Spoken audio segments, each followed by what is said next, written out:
Welcome to Wildspire. You get to be a fly on the wall for my intimate conversations with entrepreneurs who are changing the world. I'm your host, Stephanie Benedetto, coach, storyteller, and unmarketer at The Awakened Business, helping coaches and change-making entrepreneurs unleash their inspired message and share it with playful unmarketing. I'll ask curious questions and explore uncharted waters with my guest today. Anything can happen when we step into the unknown of infinite creativity, and that's where we're going to play.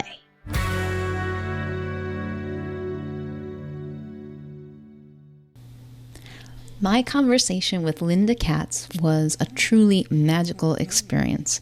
We got to talk about some of my very favorite things, including transformational storytelling, dream work, and telling a narrative for a more beautiful world.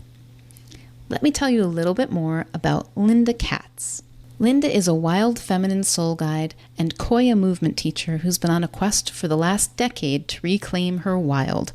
She spent 5 years on the hero's journey, escaping all the external cages she thought were keeping her constrained. Job, location, relationship.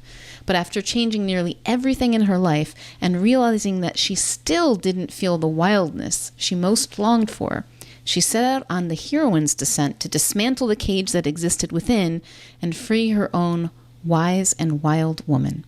Through intuitive one-on-one coaching, Koya-inspired movement, dream work, and art, Linda now helps other women dethrone their inner tyrant king and shed their good girl patterns to reclaim their wholeness and remember their inherent wild magic. And if that doesn't inspire you with storytelling and magic, I don't know what does. Linda does a fantastic job when I put her on the spot in this conversation, by the way. So I think you're really going to enjoy meeting Linda Katz.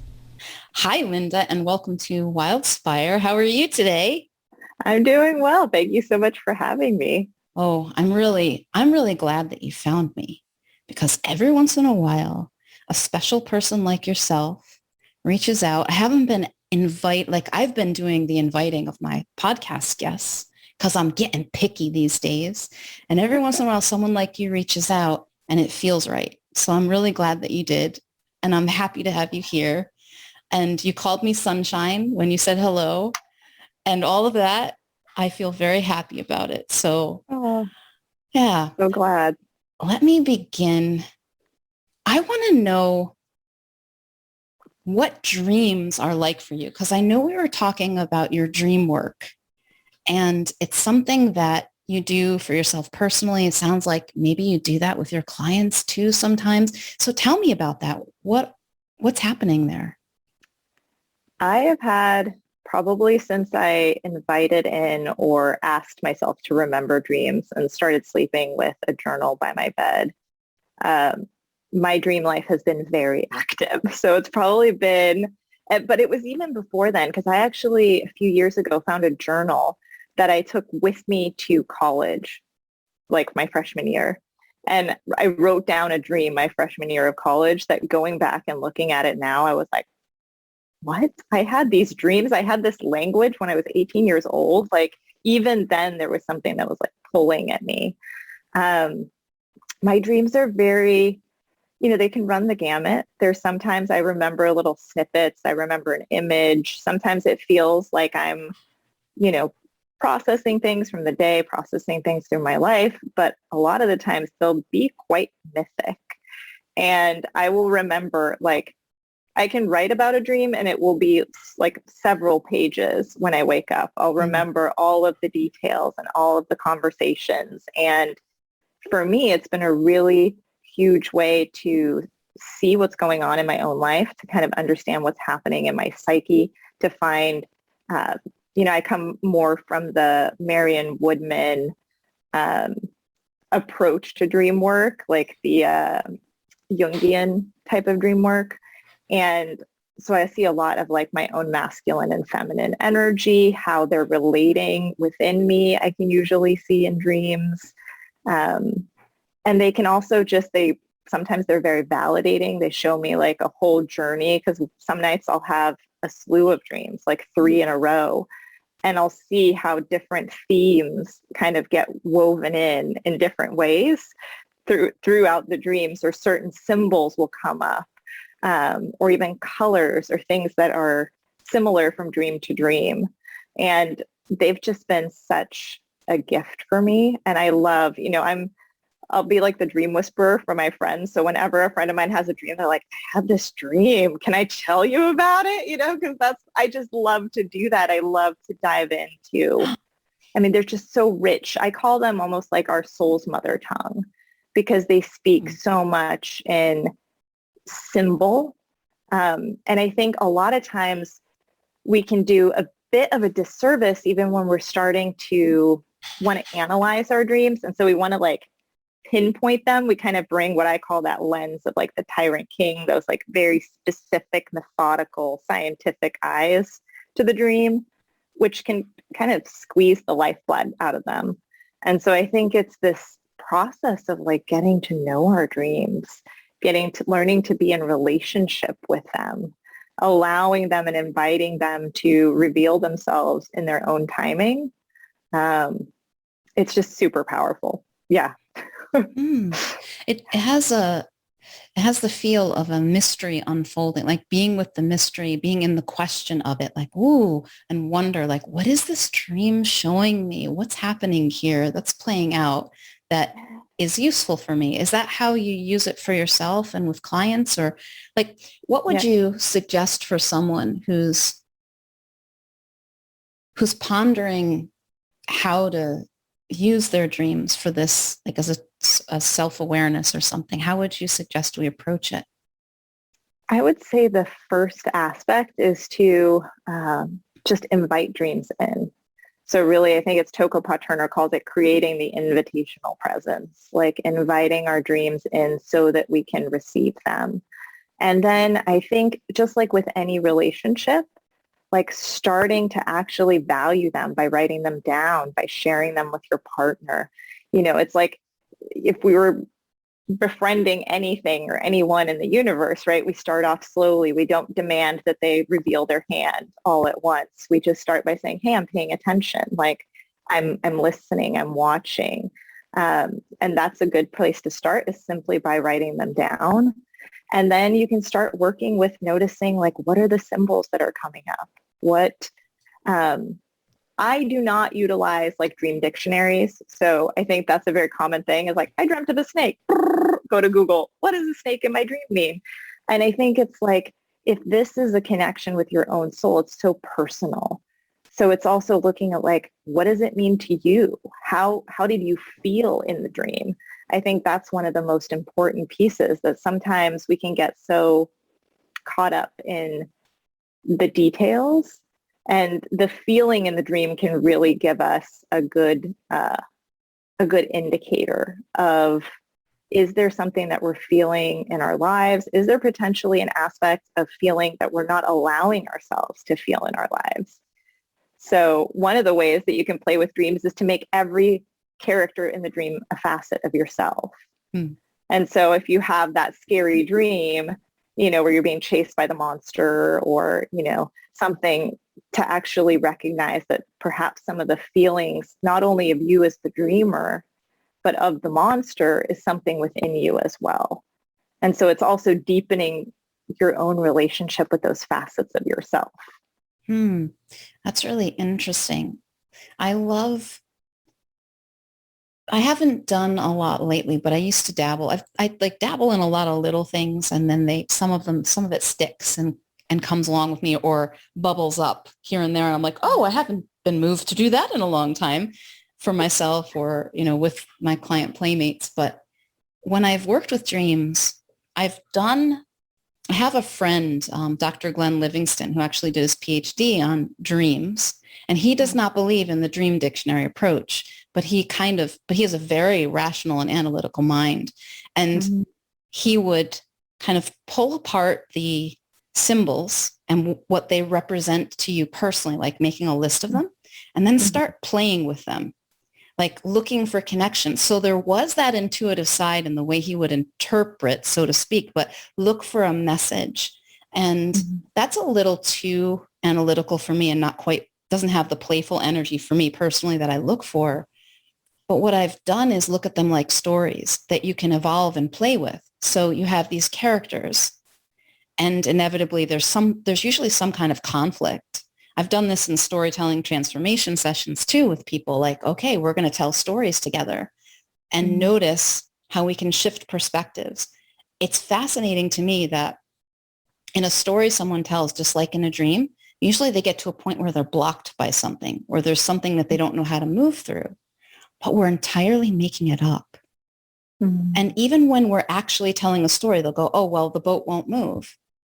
Well, there are a million ways you could move the boat. You could have somebody appear. You could, get a lever. You could have a towboat come along, or I'm using a boat for some reason that's stuck as a metaphor, but but for some reason it doesn't occur to us. And as soon as it does, it's like, whoo, a whole other space opens up.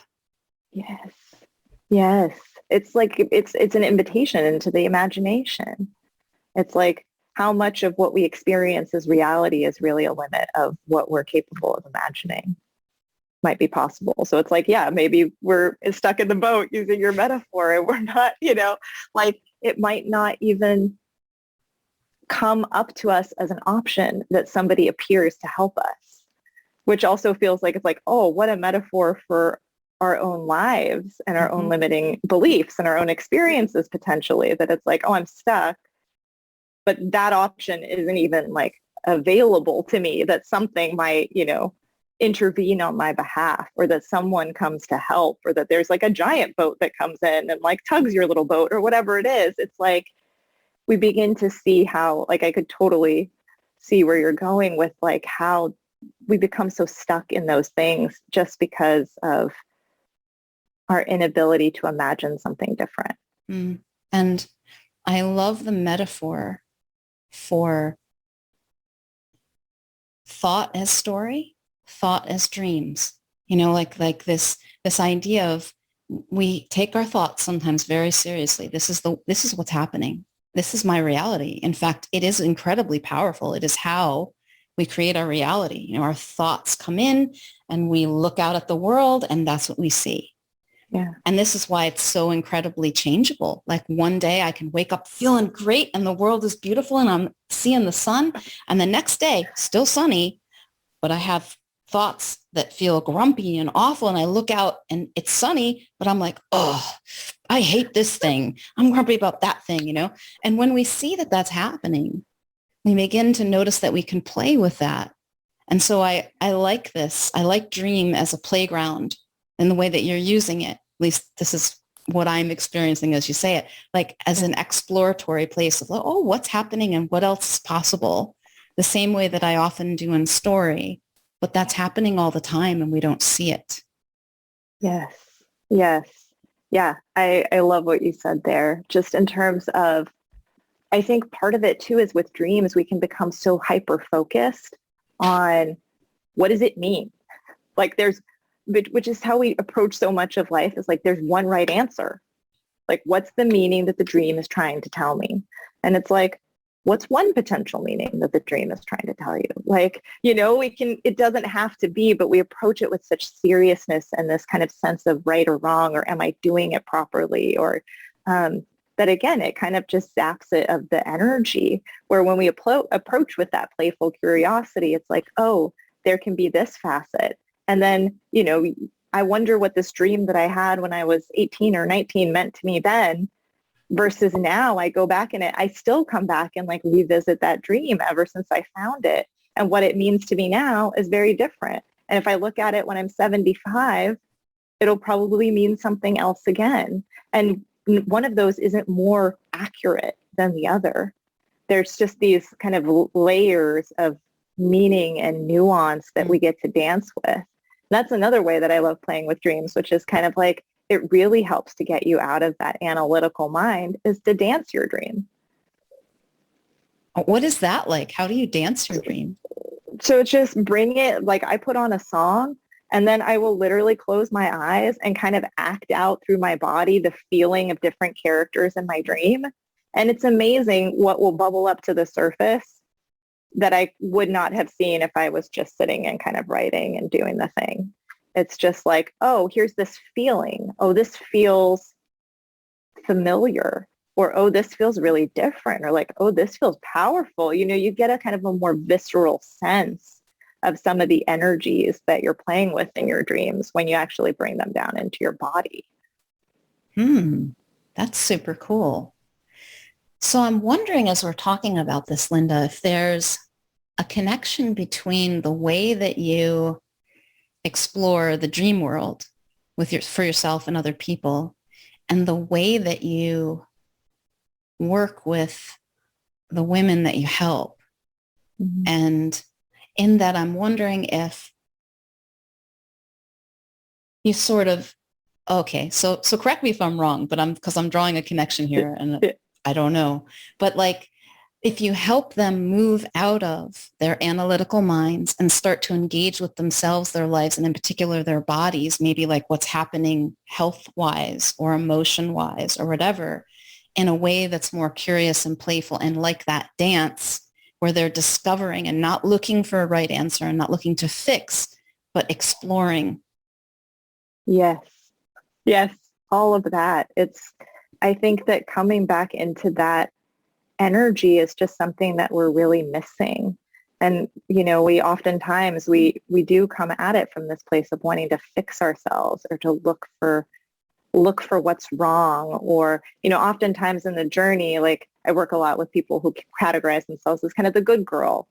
And I think one of the common hurdles to that along this journey of what I call kind of dethroning the tyrant king and moving from the good girl into the more wise and wild woman energy is that we start to see the good girl. We see all the ways that we have, negated ourselves, how we've kind of been a doormat or put our needs on the back burner. And we meet it with such disgust. Like we meet ourselves with just like, ugh, like I just want to get rid of this. This isn't okay. And we kind of, it takes on that harsh energy versus, like you were saying with the dream, it's approaching it with like, oh, how fascinating that this is how I adapted or responded to life. And maybe I've outgrown it. And let's just be curious about when it shows up. So instead of coming with that like really harsh lens of judgment, of like, oh, I did it again, like, I'm so stupid. I can't believe I fell into that trap again, like that kind of negative self-talk that is so common, especially I think for women, is instead coming at it with curiosity and compassion of like, oh, how interesting. Like, I didn't say what I wanted to say in that conversation. I wonder why that was. Like, what was it about that particular conversation or where I was in my life or who that conversation was with that perhaps I didn't feel safe saying that or I didn't feel comfortable saying that. So we approach it with like just lightness and curiosity with what's going on and how we're responding and interacting with the world from a sense of really great compassion for ourselves. And there's another word that's not coming to mind, but just trusting as well in our own inherent wisdom, that when those things come up, there's probably a reason that they did. And when we start to like batter ourselves over the head with like, oh, I did it again and I just can't seem to learn and why does this pattern never go away? We just end up actually further entrenching ourselves in the very thing that we want to move past.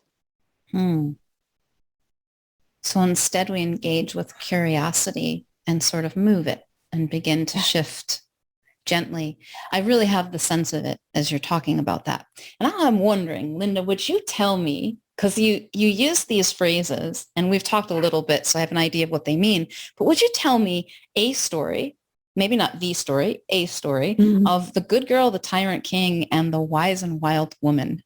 And like just, a brief story, because they're so evocative. It is very archetypal, right? And I'm listening to this and from the frame of, and what if these are all aspects that move through me? And in fact, they must, if I see them externally, since I am constantly creating my reality, they also are happening. They are happening in me. And if it seems like a problem, it's because those thoughts are playing out in me, not because of the external problem that I'm projecting it onto. But anyway, that was rather heady, but tell me the story if you would, and however it occurs Yeah. to you to do so. I think that'd be cool. Yeah. Well, I feel if I were going to tell it as a story, I think it would be that there was a time when there was peace and prosperity and people lived in greater communion with one another, with nature. And then all of a sudden, a king rode in from far and distant lands into our beautiful grove, if you will, of where people were tending the land and just celebrating life with dance and song and stories around the campfire. And the king rode in from distant lands and he looked out and he said, oh, this land is really fertile. We could really make this land produce a lot more if we just implemented all of these steps. But in order to do that, we need all of these people to start working and to start doing their jobs. And there's no time for singing and dancing, and those things will come afterwards when all of the work of the day is done. And what happened with some of the women who were in this beautiful once grove was that they responded to the presence of the king in one of two ways. The first was, oh, he's kind of big and scary. And you know what? It's probably better for me to just try to keep the peace. Like things feel really uncomfortable right now. I'll just try to keep the peace. So I'm not going to say that I really want to be able to sing while I work, or I won't say that I really love to dance, or that I can speak to the trees, or that it really hurts me somewhere when I see them kill an animal. I'll push that down and I'll pretend that it's not there so that I can be okay and so that we can maintain kind of some of this equilibrium. Those were the good girls. And then there were the rebels. And the rebels said, oh, hell no. This king is not okay. Like we need to fight back against the king using whatever it is that we have in our arsenal to fight back against the king. And they looked at the good girls and they said, ugh, how can you be doing this? How can you be like submitting to these demands? Like how horrible. And the good girls looked at them and said, wow, they've actually become almost like the king themselves, because there's no time and there's no space for joy anymore in their lives. There's no space for song. There's no place for dance or storytelling, because it's all the defiance of the king and how do we overthrow the king. And so I think that's kind of where what I call the inner cage is. And if I were to say the journey back to the wise and wild woman, perhaps there's a little girl, and she decides, she looks out and she sees what's happened to her aunties and her mothers and her fathers, and just this level of strife, and just how the land is also not as green and lush as it once was. It's starting to become more arid.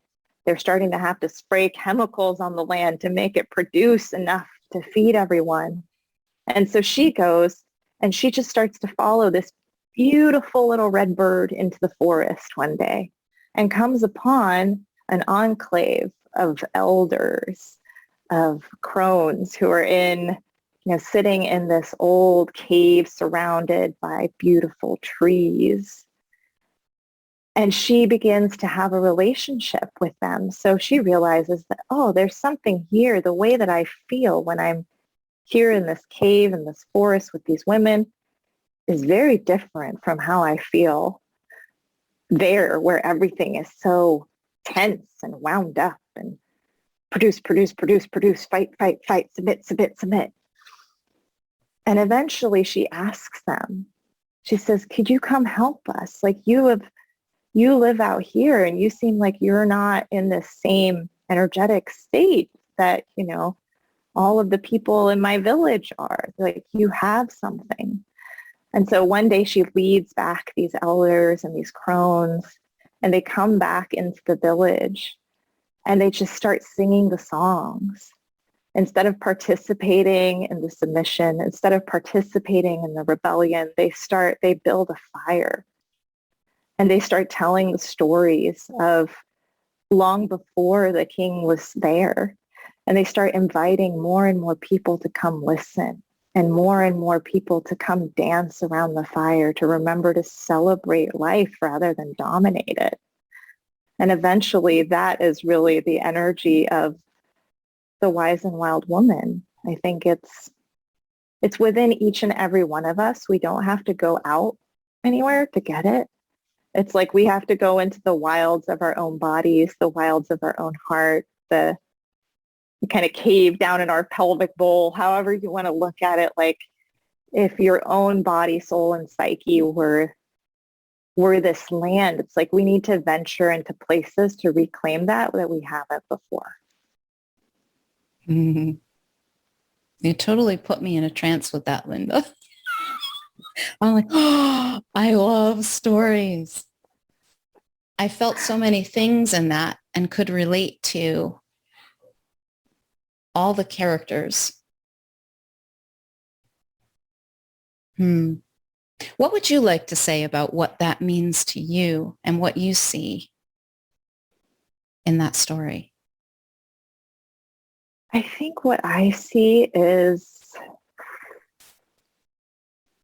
redemption in a way. That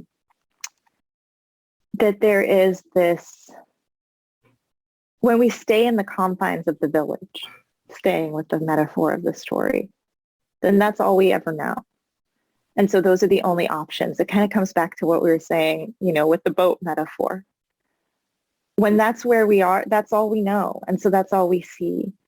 And we don't have the space or the capacity to imagine anymore that there's something different. And so it takes the courage. And oftentimes, I think in some ways the little girl can be a sense of, I think that when we're children, we're a lot of times closer to the wild nature. That's kind of more instinctual before society's kind of piled on all this other stuff on top of it. But I also think there's kind of this energy of the fool in like the most delightful way, that we need to have a bit of that fool energy that is not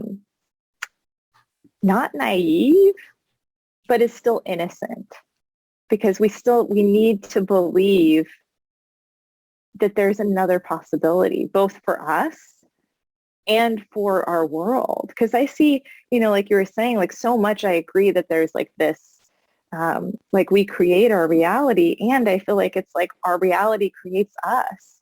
So growing up in the kind of realm of the tyrant king, those are the archetypes that tend to show up a lot because they're just the water that we're swimming in.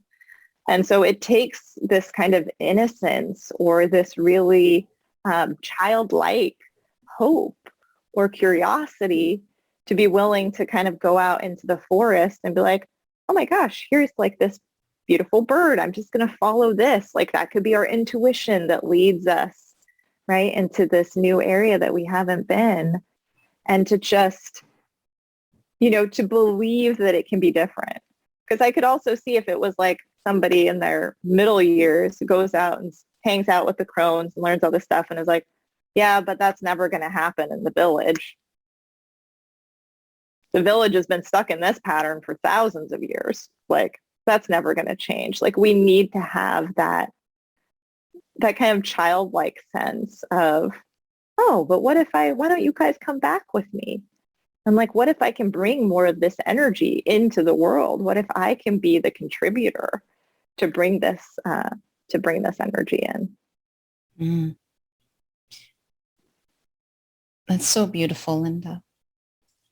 There's a book that I'm reading called The More Beautiful World We Know Is Possible by Einstein is his last name, and I can't think of his first name right now. And he has a background in philosophy. And he talks about the old narrative and the new narrative. And the old narrative that we've been living in is the one you're calling, of dominance and the tyrant king. He calls it the story of separation. it's a narrative of power over, of dominating, right? Of I am separate from you and there's only so much to go around and therefore I will fight for this.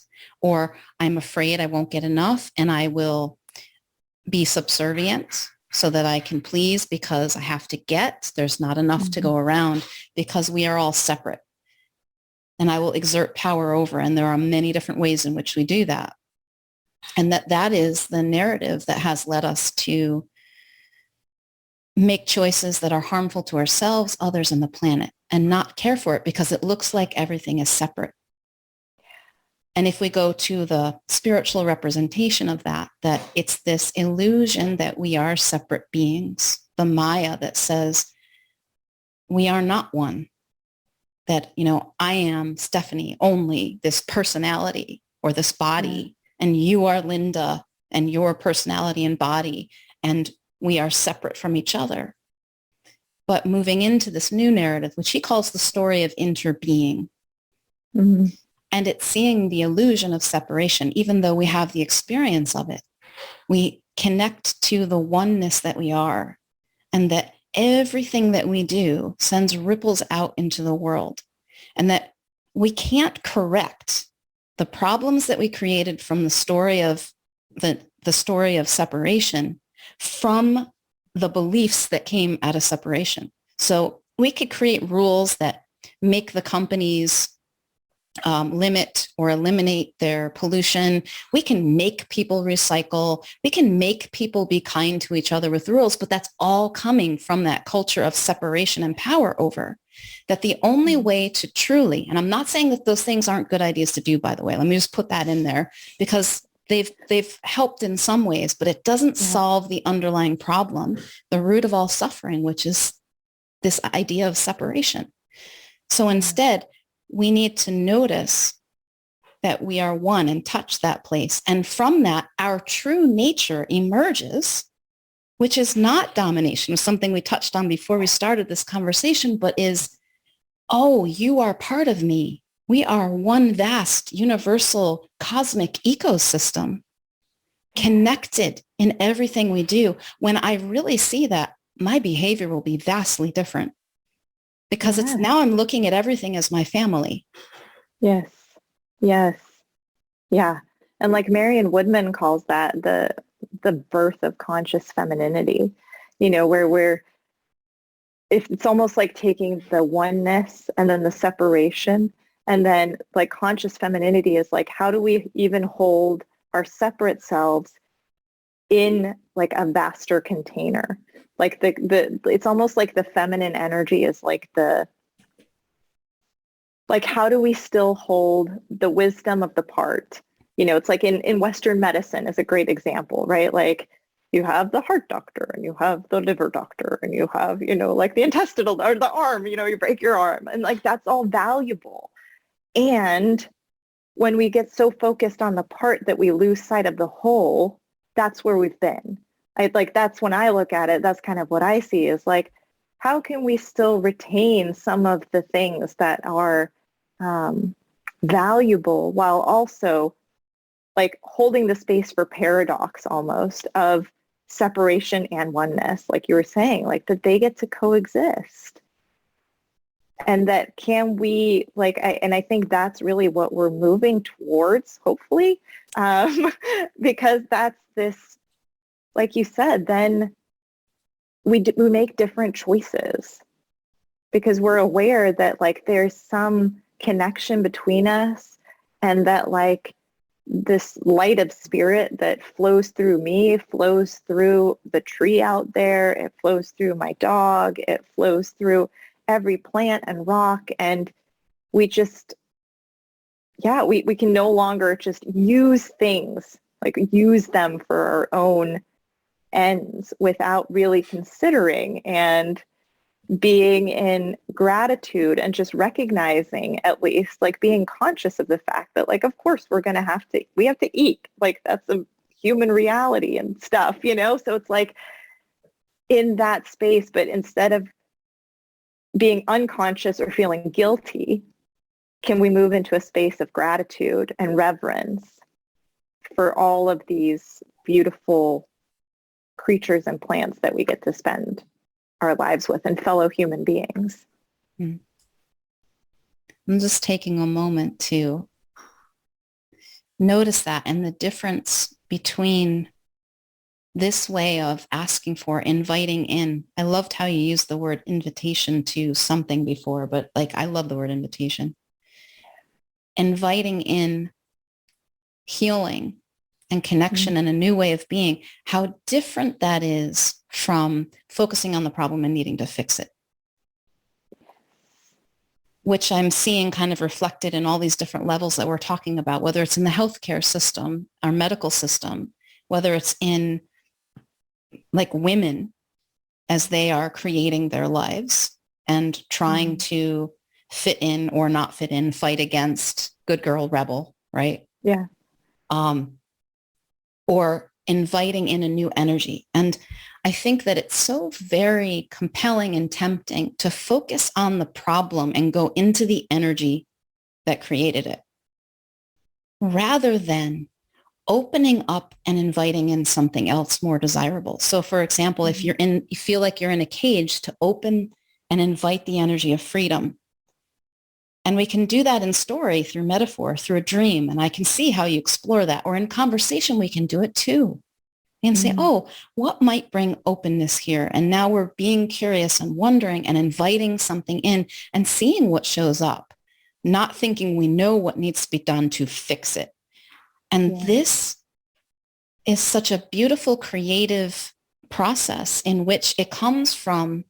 It's like we can't do that from feeling like we are separate. We can't do that in a moment when we feel like we're all alone. We have to at least allow for the possibility that there's a greater connection available. And there's been a misunderstanding with the dominant narrative of the tyrant king, that, as you're calling it, that our human nature is greedy and self-interested.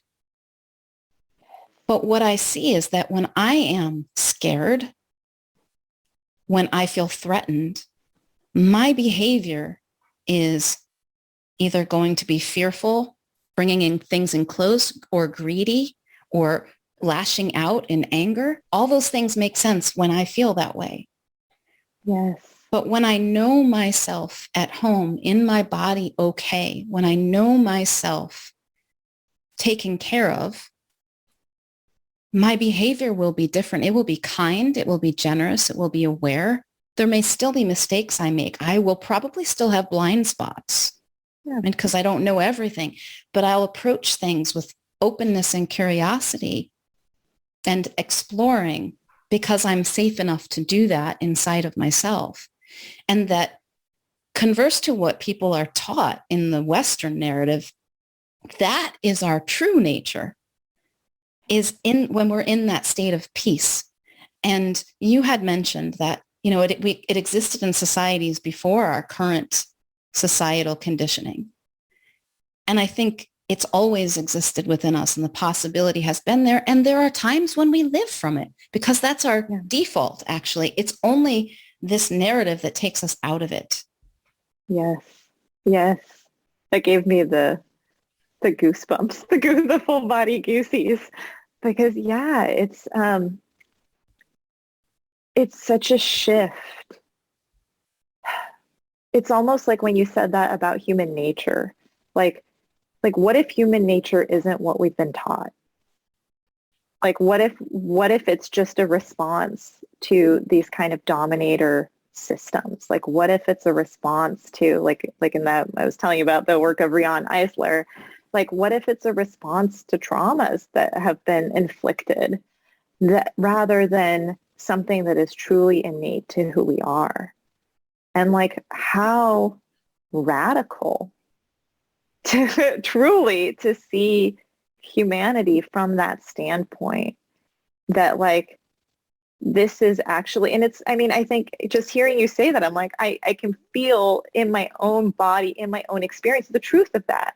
Because when I'm in lack, when I'm scared, when something has threatened me, when I'm overly tired, I haven't been taking care of myself, right? Like then these are all things that make me feel small and separate. Then my decisions and my actions come from that energy. They tend to be either, again, the good girl of like collapsing, or they become the rebel and they're extremely reactive. And there's some wisdom in that, but it's like there's also a cost in staying in that space. And just to know that that energy of whether we call it oneness or the wise and wild woman, it's always there. It's just finding those ways that we can access it. And when you were saying, you know, about like creating the invitation, the words that popped up in my mind were like active receptivity. Because it's like we have to make the invitation. Like there is an active part of it. And then there is this opening and just the sense of inviting in even the possibility. So I also teach Koya, and movement is one of my favorite ways to do that, of like, what would that feel like, even in those moments, you know? And I am definitely not into spiritual bypassing. So what I tend to do for myself, and that I invite my clients into, is if they're feeling that way, is to actually put on a song that feels that way. Like however it is that you're feeling, just to give yourself space again with curiosity, with compassion, to acknowledge the truth of your own experience in that moment without making it wrong. Because again, that's how we stay in the freaking cycle over and over, is we make it wrong and we're like, why do I see it this way? Why can't I feel good? It's like, this is just how you feel. It's okay. You're a human being. Sometimes we have crap days. And so it's like to go in, to allow that feeling to have a voice, to validate it for yourself, you know, as an adult woman, to say like, and then I love to like, we do full body shake, like shake out the energy of that in your body, and then invite in how you would like to feel, and to create that invitation of what might be possible. And it's amazing once you start moving and like you put on a song that feels how you'd like to feel, and you're like, oh, after 5 minutes, oftentimes you're like, I feel way more like that. And it's not this engineered thing. It's just like, oh, right, that's always, they're all accessible within us, and we can work with them. We can invite them in ways that are really, I think, honoring of our whole spectrum of our human experience, so that, again, we don't have to, you know, kind of wield this hammer of like, you should feel grateful, you should be happy, you should feel like this and not like that. You know, we just kind of use that like berating energy. And this one's like, this is how I feel. I feel really like angry right now, or I feel really sad about the state of XYZ, is like trusting in your capacity to feel it, to actually feel it and allow it to move through your body, to give it voice, to give it expression, and then to also be willing to see what might be possible if you were to let it go.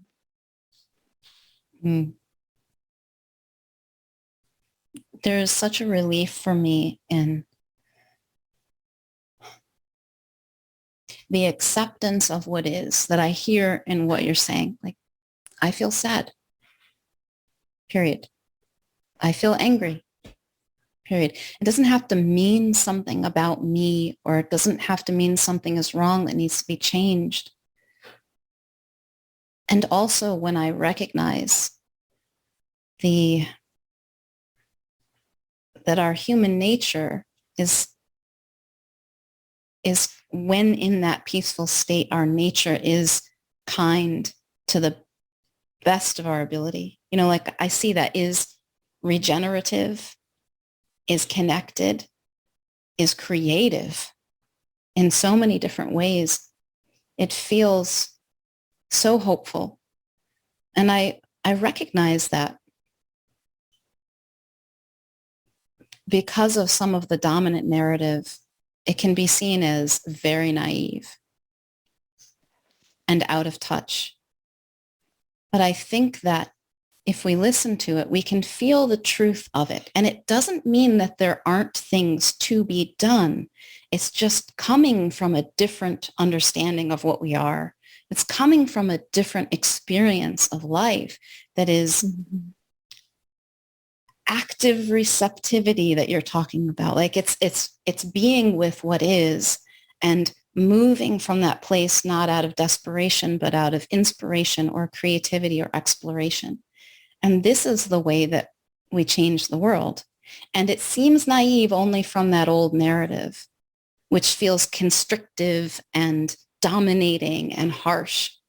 And this new narrative, at least the way I'm thinking about it, at least the way it's occurring to me, feels so much more expansive and beautiful and full of hope. Yeah. Yes. And sometimes, hearing you say that, I was almost, maybe this is like the more cynical part of me, but is that, using those terms like that's just naive is also a way of shutting it down, Mm-hmm. right? That's how that dominating system continues to perpetuate itself. It's like, let me put you back in your place where you belong, right? Let's put that, or even just we do that to ourselves, right? Like sometimes people in our lives or the mainstream or whatever we want to call it can do that. And sometimes we have that energy within ourselves. It's like, oh, I'm so naive to believe that this is possible. Or like, we look for all the evidence to the contrary, of which there, of course, will be plenty. But it's like, it's coming from the more I think that we're willing to come from that energy. Like you said, it is so creative and generative. And yeah. And I feel like there's even something, like in the acceptance of what is also this like real kindness towards ourselves. Like you were saying, like, I feel sad, period. I feel angry, period. There's a sense of if we bring the kind of the judgment or the need to fix or change or like that's just that same energy, just again, repurposed. And what's so sneaky because it comes up in so many different ways. And it's like, can we meet ourselves and one another instead with more grace and with more kindness? And I think it's really hard to do that from a genuine place if we don't do that with ourselves first. Mm-hmm. Mm-hmm. I noticed the other day I was struggling,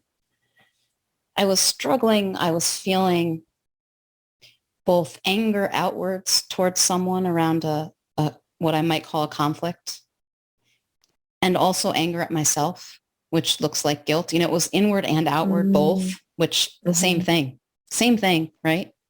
Beating myself up, beating this other person up in my mind. Yeah. And I was like, okay, I'd really like to be in love with this person. It was a contemplation. Like, what if I was in love, not in love like romantically, but like, let me be in love with this person. Like I'm in love with a pen in my hand. Like I'm in love alongside them. And I was like, oh, I was not feeling it. I'm like, what's going on? I'm not feeling it.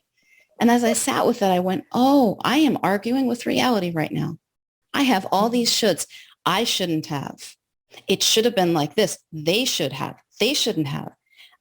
And as I recognize that, just recognizing I'm stuck in shoulds and I'm not accepting reality was me accepting reality. Yeah. So just recognizing I'm in judgment of myself or the other person instead of going, oh, just and trying to resist it. Like I shouldn't be judging them or I want to judge them or however. And it shifted it. And all of a sudden it felt different. And then I was feeling in love with them. Oh, of course. Oh, of course, Stephanie did this because it looked that way to her. And she didn't speak up for herself again when she should have, right? But not without the should. She didn't speak up for herself. Yeah. Of course she didn't. That's how it looked to her. Yeah. And of course this person behaved in the way that they did because that's how it looked to them. And I can be with it. And it just, now I can create something different with this person or with myself. Yes. Yes. I feel like that is one of the ways that I kind of describe the relationship between the tyrant king, the good girl, and the rebel. So the tyrant king, I think, for me, is that energy of should. And when it's kind of trapped in the good girl, we tend to point it at ourselves. You shouldn't have done this. You should do this. You should do that, right? Like it comes to this like self. And when we're in the rebel, we point it outwards. They shouldn't do this. They shouldn't do that.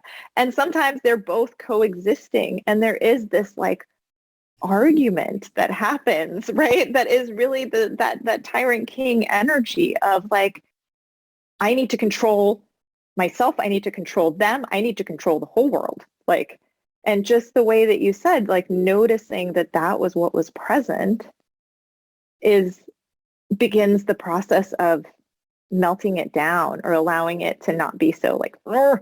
It's like, oh, here's, and then a new possibility is born. And it's like, it seems sometimes the work seems complicated and sometimes it's so simple, right? It's just that one moment, that shift of perspective, that noticing of like, oh, here's what's happening. I'm arguing with reality. I'm arguing with reality for myself. I'm arguing with reality for that person. I'm trying to exert an agenda in all ways, shapes, and forms, and then resisting when that agenda doesn't come to fruition because life doesn't dance to our agenda. We have a Swedish saying, it's like life doesn't dance to your pipe, which I think is like life doesn't dance to your flute is probably a better way of saying it. And that's that. And we cause so much extra tension and suffering by expecting that things are just going to go the way that we think that they should. Mm. And then we break out of relationship, I think, is the other piece. Like you were saying, like that being in love is like, oh, then you get to return to relationship with yourself. Then you get to return to some form of relationship with the other person. And from there, you can make a different decision. Mm-hmm. Yeah. I'd like to ask you, Linda, what is the most beautiful thing you've been seeing lately? The most beautiful thing. Oh, I think it's these, like there's this groundswell of energy of people, of women who are looking for new ways of being, who are really beginning to question that narrative. And it's just, it brings me just like, my whole face lights up. It like brings me such joy to see when women begin to come home to themselves and to begin to like, it's like our logical minds always look for evidence, right? So there's that part of my logical mind that wants to look for evidence that like, oh yeah, this is possible. And so every time I see something like that where it's like, oh, making a different decision, like standing for the things that really matter to us, like when I start to feel alone, then I'm like, oh, like no one cares. There's like this, like, oh, it's too big. The problems are too big. And like, I either fight it or I collapse underneath it. It's like one of those two. Like that's the old pattern. And then I remember that it's like, but we're not in this alone. Like there's so many who are beginning to really question that this narrative of this way of being of the tyrant king. They're like, it's coming to the end of his reign. Like it's not possible anymore. Like, and it's to see the birth of possibility, I think is the most beautiful thing that I've seen because it just fills me with hope. It reminds me that I'm like, oh, there's lots of us and we're all like, it's like we're a web or, where it's like we each have all these little nodes. And so sometimes we forget that there are others. And then when we see them, it's like the whole web lights up and you're like, oh, like that is just, and I think that's what's also so needed is that community, at least I think for all of us, but I would say at least for me, I can only speak for myself, that sense of community, that it's like to remember that it's like, oh, things are shifting. Mm. Thank you. That is very beautiful. So Linda, if there is a woman who's listening to this, who is moved to look for, be part of the birth of possibilities, to look for something new, even if she doesn't feel like she's seeing it right now, and she wants to reach out to you, where's the best place she can find you?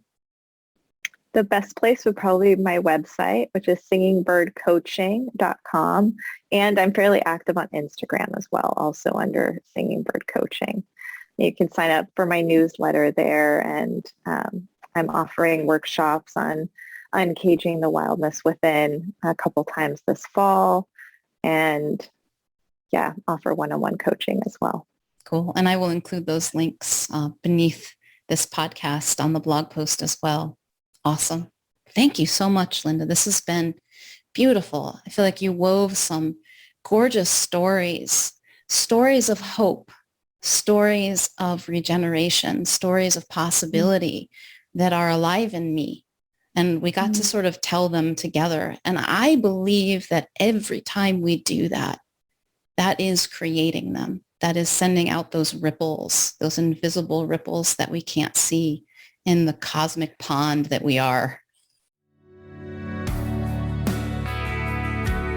Thanks so much for joining me for today's Wildspire conversation.